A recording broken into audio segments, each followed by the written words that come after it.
Hello guys and welcome back to the channel. In this video, I'm going to show you how you can fix if YouTube Studio is not showing subscribers and views.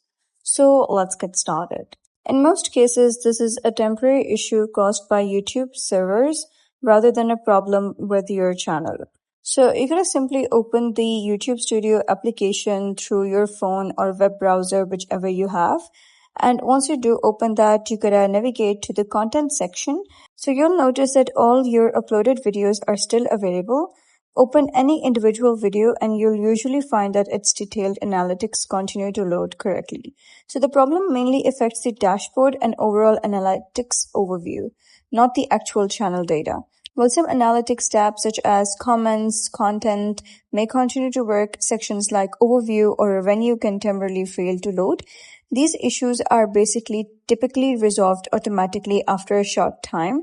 During this period, YouTube may be performing server maintenance, processing analytics, or updating spam detection systems. So avoid uninstalling the app, logging out of your account, or changing your channel settings, as none of these actions will fix the issue. Your subscribers haven't disappeared, your views are still being recorded, and your channel remains unaffected. It's simply a display problem within YouTube Studio. If you need to check your performance immediately, so you could open analytics for an individual video instead of relying on the main dashboard. And that's it for today's video. If you found this video helpful, please consider subscribing and leaving a like. It really helps me out, and I'll see you next time.